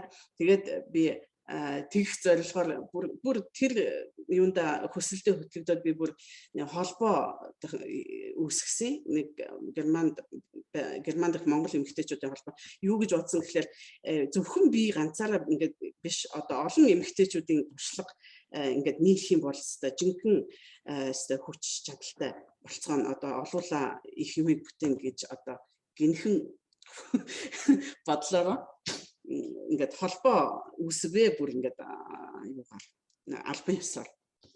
Тэгсэн чинь ингээд холбоо гэдэг чинь бас нөхцөл ажил юм байна. Дээрээс нь бас хүмүүс олон хүний зүтгэл нийлж тэгжээж юм босдог юм байна. Тэгээд дээрээс нь хажуугаар нь маш их одоо германчин бюрократи одоо юу ихтэй хүн зуртал ихтэй гэж ярьдаг шүү дээ хүмүүс. Бичиг цаасны бичиг заасны тэр талын ажил нь бас их юм байна. Тэгээд бас дээрэс нь бас дүрдэх шаардлагатай дүрдэхийг хүсэж байгаа зүйл юу гэхээр Монгол чууд за тэр тусмаа Монгол эмэгтэйчүүд хоорондоо ажиллах бас тийм амаргүй ажил. За дээрэс нь би бас өөрийнхөө нэг чанарыг бас тэр ажил дээр туршиж үзэж өөрийгөө таньсан. Олон нийтийн ажил миний ажил биш юм байна. Миний хийдэг ажил биш юм байна гэдгийг таньсан. За тэгээд энэ холбооны ажил маань ерөөсөө үр дүн өгөөгүй. Харин ч миний нөгөө нэг юу яа гэсэн уг зорилгыг маань уг зорилготойгоо хүрэх ажлыг маань улам ингээд хойш нь татаад эхэлсэн. Тэрийг би ингээд 3 жил холбооны ажил хийхдээ ингээд мэдэж таньсан. За тэгээд ерөөсөө болий өмнө нь яаж би ажилласан ганц дайчин ганцаардахгүй гэдэг зарчмаараа өмнө нь би болоод байсан тэрүүгээрээ л ерөөсөө яваад тэрүүгээрээ үр дүн төрхийг бодё. Яг нөгөө нэг үр дүнгээ өгчсэн ажлыг чинь бургалж хойш нь татчихж байгаа байхгүй чинь нөгөө нэг тэрэнд орвол энэ үр дүн өгөхгүй энэ цаг заваа ингээд яг ингээд тулж ажиллаад ингээд хүмүүстэйгээ ингээд үр дүнтэй ядаж ганц хүнийг ч болтугай юу гарын ганцхан хөлийн дөрөнд хүргээд өгвөл бас ядаж тэг нэг юутай амжилт гаргасан гэсэн хэлэх юмтай. Тэгж ажиллагээд ингээд эргээд би холбоогоо цуцлаад би ч яг угаасаа л одоо өдөртөх зөвлөл шийдвэр гаргана л да өдөртөх зүйл ингээд ягаад маш хүн хүчний юу хомсдолтой байсан. Тэгээ тийм учраас тэр шалтгаанаар холбоогоо цуцлсан да. Тэгээ би тэрнээс хойш одоо ингээд ганц хоёроор ингээд залуу хүүхдүүдийг ингээд ганц хоёроор дэмжиж орчуулах тал дээр нэмэн орчуулаад зөвлөх тал дээр нь зөвлөд ингээд явж байна да. Тэгээ олноор нь бас яаж чадахгүй миний ажлын зав бас яахгүй байна л та болохгүй. Яг завандаа тааруулаад тэгэл ганц хоёроор ингээд зөвлөгөө өгөөл дэмжил дагалдуулаад ингээд явж байна. За тэгвэл бас олон залуу хүмүүстэй зөвлөгөө өгөөд туслаад ингээд бас цаг завгүй ажилладаг юм байна. Тэр хүмүүсийнхээ өмнөөс бас баяр талархсан илэрхийлж байна. Яг тэр бас гадны оронд чинь бүх юм цагтай нартай байдаг. Хувийн амьдрал гэж бас бийж байгаа тийм ээ. Түүнийхээ хажуугаар бас цаг илүүчилнэ гэдэг чинь бас их сайхан чанар ээж байна. Баярлалаа танд. Оюун Чимгаш таны 24 жил одоо бүтээсэн та түрүүн хэлсэн манай бид хоёр ямар байхасаа нүцгэн байхасаа хэлсэн гэд баг хэлж ах шиг байсан. Залуу хүмүүс юм мэдээж хэрэг амьдралаа босгоно гэл хоёр залуу хүн бид нар ялангуяа Монголоос чамдаантайгаа л ирдэг шүү дээ. Ер нь бол чамдаантайгаа ирээд амьдралыг босгодог гэж хэлэхэд баг илүүдэхгүй. Таны энэ 24 жил бүтээсэн таны баялаг юу бол? Юугаар та бахархдаг бол манай сонсогчд маань та юу ярих юм бол манай сонсогчд гайхах бол таны талаар одоо вау гэж ямар одоо нөгөө үг гаргаж ирээд яг хэлээ л да мундаг юм бэ гэж гайхах бол гайхшруулах бол биднийг би хоёр бол яг гэр бүлийн тал дээр бол яг үнэхээр шалдангуяа ганцлаад хоёулаа хоёр талаас нийлцгээсэн өөр ширэнд баригдсан байсан мөртлөө одоо ингээд сайхан хоёулаа тал талаасаа зүтгээд ингээд хувийн амьдралаа ингээд сайхан болгочлоо. Тэр бол гэхдээ миний нэг юу бахархах зүйл гэх нь хаашийн би хуваар бол өөрөөр би бахархаж байна л да. Гэхдээ бол тэрийг бол хүн болгон тэр зорилгод хүрсэн ч олон хүн байгаа, хүрэх гэж яваач олон хүн байгаа. Тэгэхээр нөгөө талаасаа би яг үнэхээр ингээд өөрийн хийсэн зүйлдээ бахархаж явдаг зүйл гэхэлэр үнэхээр тэр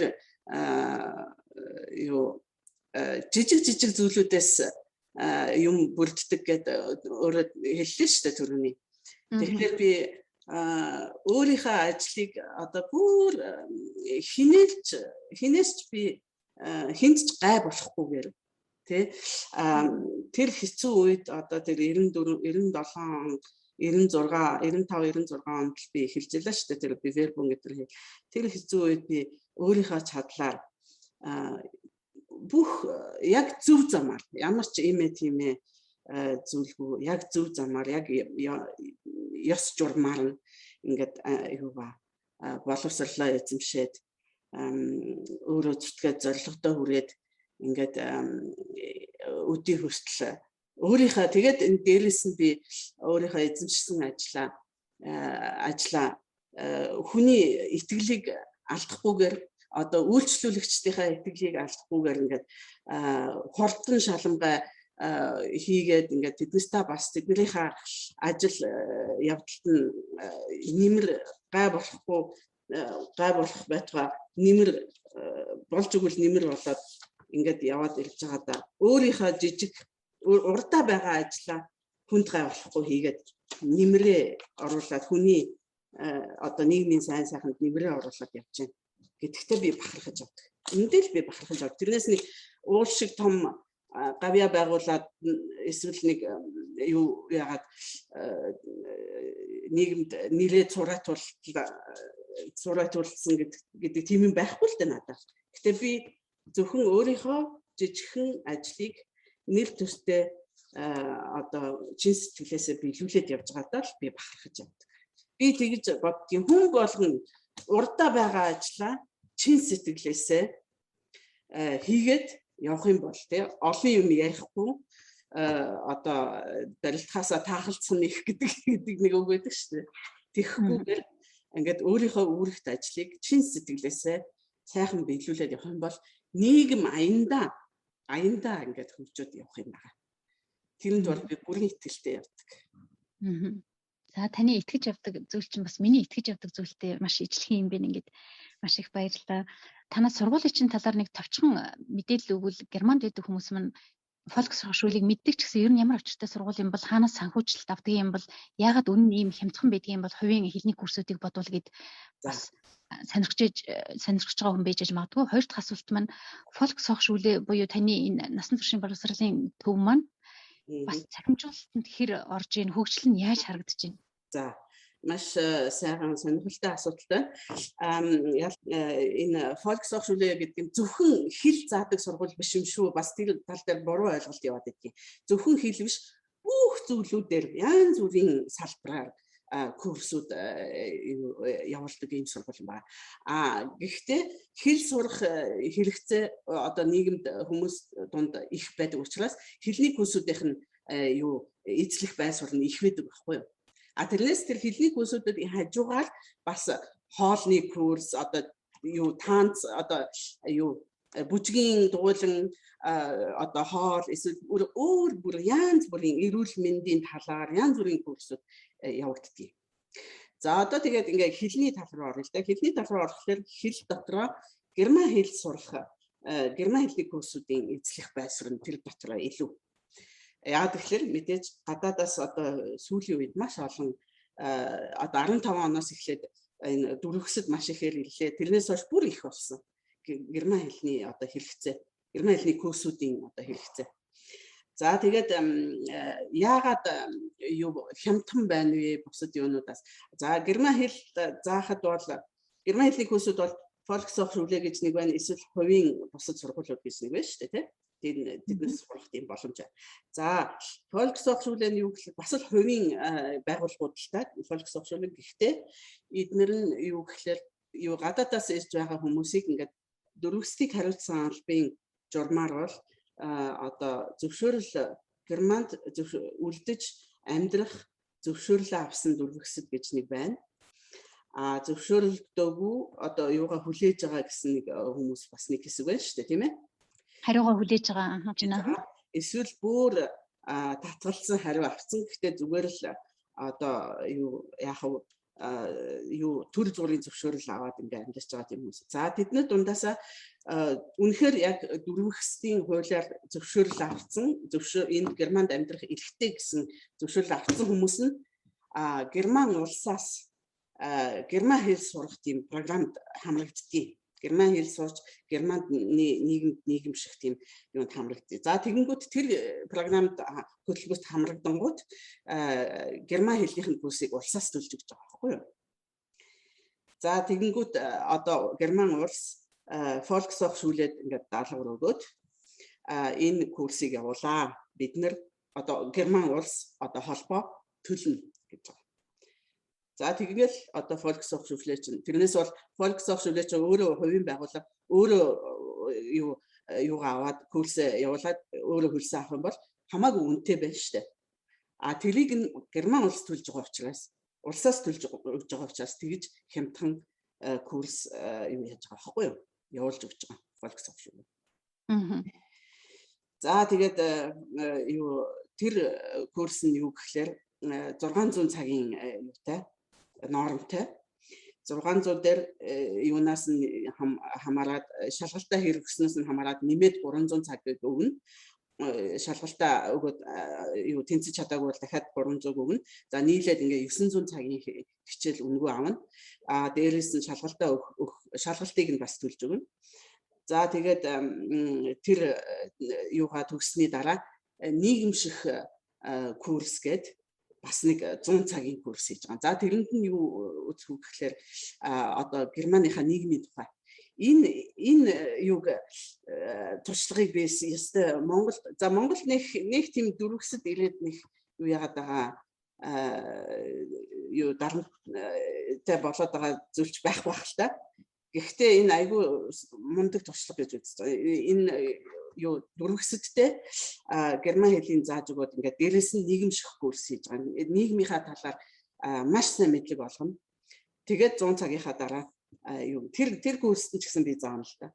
Одоо улс төрийн мэдлэгийг олгоно. Ямар улс төрийн системтэй одоо нийгмийн системтэй одоо нийгмийн халамжийн систем нь яаж ажилладгийг дээрээс нь улс төрийн намууд юу ямар намууд байна ардчлал ингээд ардчлалын зарчмыг яаж хэрэгжүүлж гин энтергээл тэгээд орон судлал орно ямар ингээд орон нутгууд байдгүй ямар төрлийн одоо ландшафт нутаг ус нь ямар юм тий байгаль орчин ямар юм ингээд юу ямар Европ дотор ямар байсвар эзэлж тэр талаар нь ингээд зааж өгнө.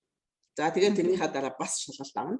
Нэг жижиг шалгалт тэгээд тэр шалгалт нь нөгөө нэг иргэншил авах гэж байгаа хүний шалгалттай яг адилхан. Тэгээд ингээд юугаа энэ курсээ дуусаад тэгээд юу болж байгаа юм да. Тэгээд цаашаа нөгөө мэрэгжлийн боловсрол эзэмших зам нэгдэж байгаа юм да. Цаан байдлыг ийм их бас хэрэгтэй сургууль байдаг. Тэгээд яг таны хэлж байгаагаар сүүлийн үед тэр битгий хэл одоо Sprache und Kulturvermittlerin гэдэг одоо мэргэжил гараад ирсэн байж байгаа шүү дээ.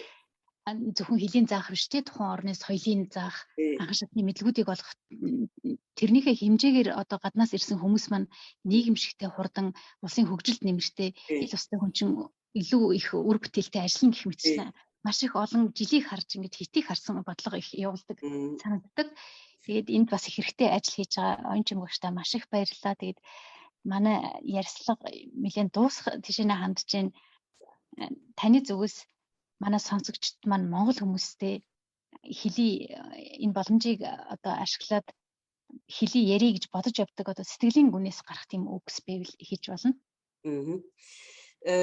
Би одоо хэлэх юмсан гэж бодож явдаг юм зүйл юу гэдэг лээ хаяанаас холдож үзээгүй хүний бодол юугаа давдггүй босгоод давдаггүй гэдэг нэг үг байдаг. Гэхдээ тэрийг бол би заавал босгоод давдаг бодолтой болохын тулд заавал хэлийн дээс алхах шаардлагатай бол биш шүү дээ. Хүн зүгээр өөрийнхөө сэтгэлгээг нээх хэрэгтэй. Нээлттэй бодолтой байх хэрэгтэй. Ингээ тавгныхаа ирмэгийг давж боддог чадaltaй байх хэрэгтэй байхгүй. Зүгээр нэг дөрвөнд Монголынхаа нийгмээр нэг хязгаарлагдсан биш сайхан ингээд нээлттэй юу сэтгэж сураарай. Одоо би ингээд энэ одоо ингээд орчуулагчаар ажиллаж байгаа нэг тийм хязгаарлагдмал те өвчүүхэн бодолтой хүмүүстэй үнэхээр тийм зөрчилд орж ирсэн явдал би одоо жишээлбэл ингээд Монголоос ирээд удаагүй ингээд нэг эмэгтэйтэй ингээд хоолнд ороод сууж хахад одоо ингээд энд шпаргал одоо спаржа гэж нэг сайхан ногоо байдаг штеп. Тэрийг идээд би идээд ясны дараа ингээд сайхан зоог барьсны дараа тэр монгол хүмүүс маань мөнгөө төлөхөд тэгж хэлж байгаа хгүй. Тэр нэг хачин Булжгансан цагаан юмд ч одоо хичнээн их мөнгө төлдөг гэж хэлэх жишээтэй тий. Тэр чи одоо тэр булжгансан цагаан юм гэдэг чинь одоо хүнсний ногооны хатан гэж хэлдэг штэ тэр чинь маш сайн чанартай юу багхгүй юу. Тэрийг идэх гэж тэр ногоогоо идэх гэж германчууд одоо жилж ингээ хүлээдэг. Тэрний цаад хувцлыг ойлгоогүй байж тэгэж нэг муухай үнэлэмж гаргах тий гэдэг ч юм уу. За эсвэл нөгөө нэг Монгол сэтгэлгээр хүнийг нэг юу нөгөө найрахч гэдэг юм уу тий найрах гэж оролдох тэгээд тэгэхгүй тэрэнд нь явахгүй болохоор муу хэлэх тий тим зан гарах ажиглагдах явдал гарч ирсэн. Тэгэхээр би энэ угаасаа нэг хязгаарлагдмал сэтгэлгээ одоо тэрний үндэс нь болоод байна уу, тэрний шалтгаан болоод байна уу гэж би боддгийн. Тэгэхээр аль болох юу нээлттэй олон янзын одоо диверситет гэдэг чинь олон янзын бодол санаа, олон янзын хүмүүсийн амьдралын хэв маягийг хүлээн зөвшөөрч тий тэрийг хүлээн зөвшөөрч тэрийг нь хөндлөж сураач гэж л би хэлмээр байна. За тэгээд олон бас хүмүүст маань нэг зүйлийг бодогдуулсан сануулга болов гэж би бодож байна. Тэгээд маш их баярлалаа Онжим өгчтэй.